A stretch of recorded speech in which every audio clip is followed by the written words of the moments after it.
Hello, here I have the Lenovo Ideapad700. It is a Core i7 6700 HQ, which is a quad-core 8-threaded CPU, GTX950M DDR3 variant, which is actually the slower one. 8GB of single-channel DDR4 memory clocked at 2133 MHz, SSD and hard disk drive. I will show some productivity and gaming benchmarks, and in order to see if they are worth it, because machines like that can be found relatively cheap.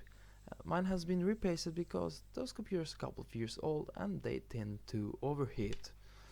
And let's begin with short review and then we'll jump to the benchmarks.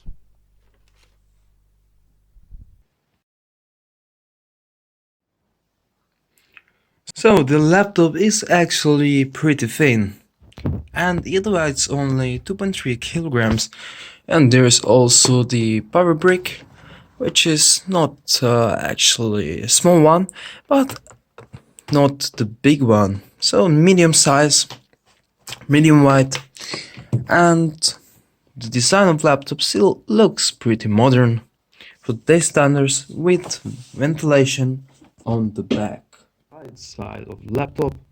And as you can see, there are plenty of ports: 2 USB 3.0, HDMI and full Ethernet port.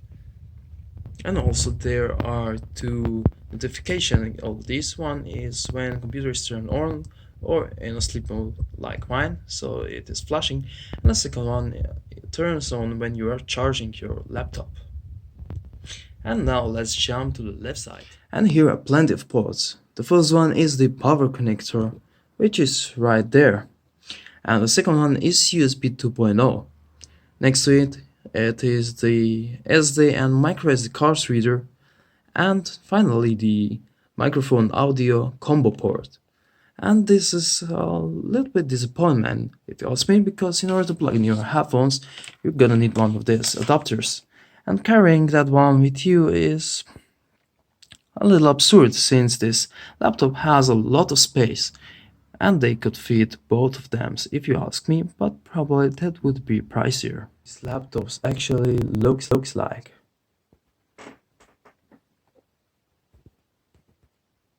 So let's begin with touchpad. The touchpad is relatively small, as you can see, so it's hard to drag files or scroll down with just one hand.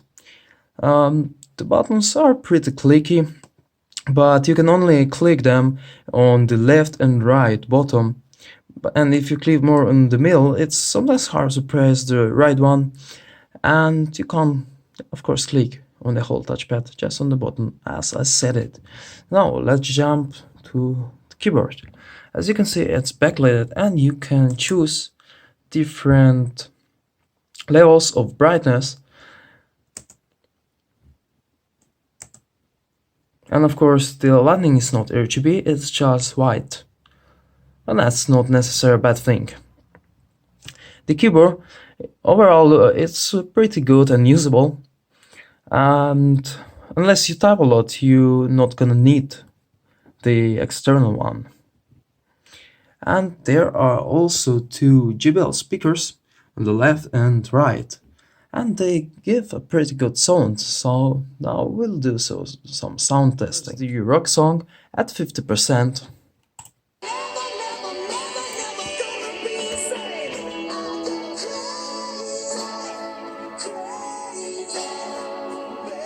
Percent.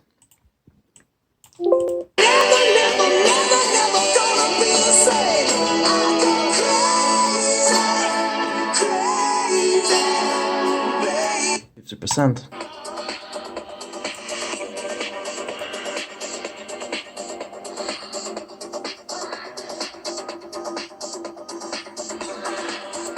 Percent.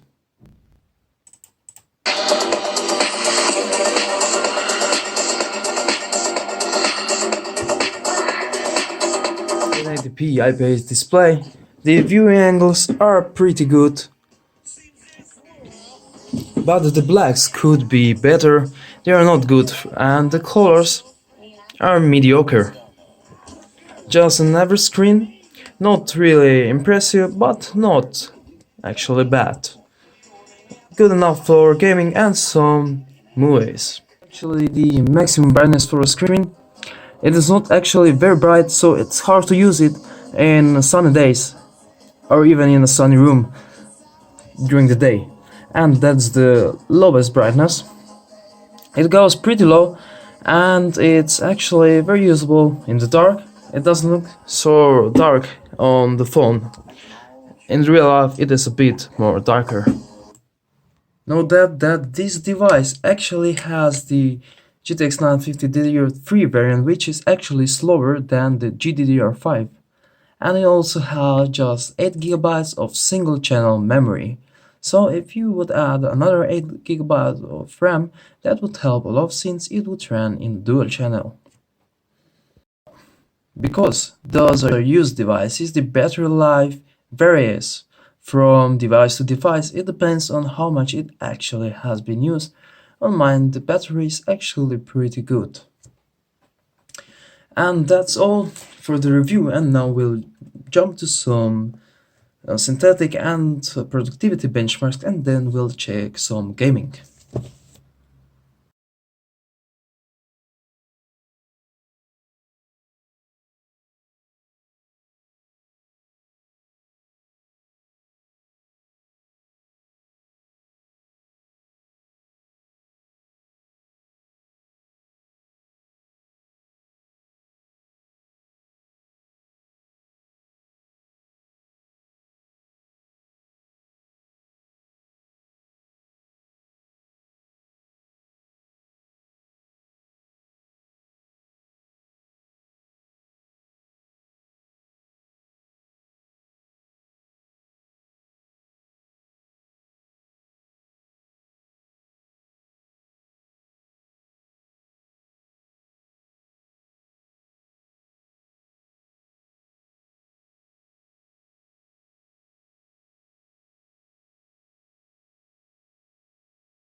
Objective Friedrich is ours!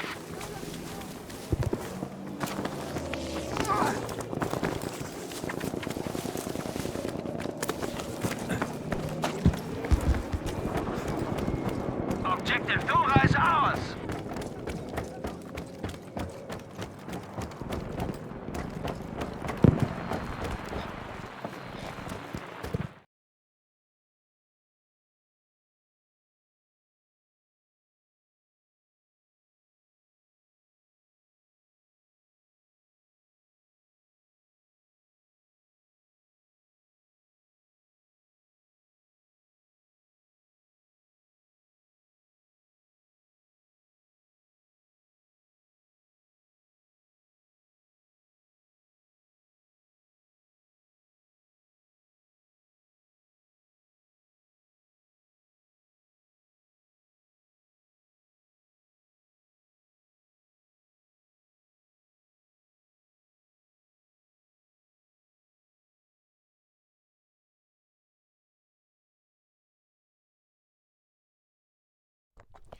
So the benchmarks are done, and as you saw, the games are still playable at 1080p low settings, but in some games you will have to drop the resolution to 900p to achieve 30 frames target.